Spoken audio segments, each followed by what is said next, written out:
महाराज जी, मेरा प्रश्न है कि हमारे विद्यालय में पढ़ने वाले अधिकांश बच्चे आर्थिक रूप से कमजोर हैं। समझाने के बावजूद भी कोई छात्र गलत आदतों, मद्य सेवन आदि में पड़ जाते हैं। दुख की बात है कि शिक्षक और विद्यालय परिकर भी इसमें आचरणों में संलिप्त हो जाता है, जिससे बच्चों को और बढ़ावा मिलता है। महाराज जी, मुखिया होने के नाते मुझे क्या नैतिक सुधार के लिए कदम उठाने चाहिए? वैसे बड़ा संकटपूर्ण परिस्थिति है जो आपने कहा। वो हमें विद्यार्थी कुछ ऐसे मिले जिन्होंने बताया कि जो टीचर का धर्म है वो अपने धर्म से गिर करके चेष्टा करना, व्यवहार करना, जैसे खान पान, पेय पदार्थ, व्यसन, मादकता की वस्तुएं, टीचर भी मिलकर विद्यार्थियों के साथ, तो कैसे सुधार हो सकता है?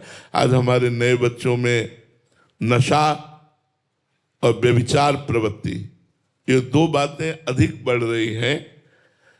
इसको माता पिता, गुरु, टीचर यही सुधार सकते हैं, क्योंकि हमारे दुर्गुणों को दूर करने का इन्हीं में पावर है, शिक्षक, गुरुदेव और माता पिता। यदि माता पिता आध्यात्मिक हों और बच्चों को शुरू से अध्यात्म शिक्षा दें, टीचर आधुनिक विद्या के साथ साथ 5 मिनट ही सही किसी संत महापुरुष के प्रवचन सुनाए बच्चों को, उनको ब्रह्मचर्य के बारे में, उनको पवित्रता के बारे में, उनको व्यसन रहित होकर क्या आनंद प्राप्त होता है, भगवदानंद के बारे में परिचय दें, तो सुधार हो सकता है। केवल आधुनिक पढ़ाई से सुधार नहीं हो सकता। आधुनिक शिक्षा पढ़े हुए, बड़े ग्रेजुएट, बहुत अच्छी डिग्री लिए हुए और ड्रग्स आदि के व्यसन में फंसकर अपने जीवन को बर्बाद कर दिया, ऐसे कितने बच्चे हमको मिले जो बहुत अच्छे पढ़ाई में बुद्धिमान है पर ड्रग्स आदि के शिकार हो गए। वो इंजेक्शन लगाते हुए वो नशे में धुत रहते हैं। अब उसने नशा ना मिले तो वो चोरी करेंगे, वो माता पिता को त्रास देंगे, चाहे जैसे वो पैसा आना चाहिए क्योंकि वो नशा चाहिए। तो बच्चों में ये दोष बढ़ रहा है।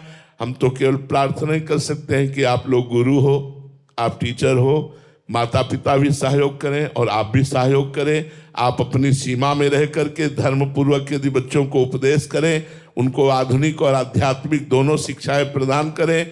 कुछ ऐसे उद्दंड बच्चे होते हैं जो संभलते नहीं हैं, उन्हें फिर भगवान संभालेंगे। जहाँ तक जो संभलने वाले हैं उनको आप संभालने की चेष्टा करो। बच्चों को निर्दोष भावना से युक्त हो सके ऐसे शिक्षा प्रदान करो। और अगर आप मुख्य हैं तो टीचरों पर भी नजर रखो। अगर जो इस प्रकार के टीचर हैं उनको दंड दिलवाओ सरकार से, जिससे उनकी बुद्धि शुद्ध हो, उनको अधिकार के अनुसार, योग्यता के अनुसार बच्चों के साथ ठीक व्यवहार करें। यदि नहीं करते हैं तो आप मुखिया हो, आप उनको सरकारी कानून के अनुसार दंड भी दिलवाएं, जिससे उनकी बुद्धि पवित्र हो और वो बच्चों को बिगाड़े ना, बच्चों को उन्नतिशील बनावें। दिवाकर रॉय जी।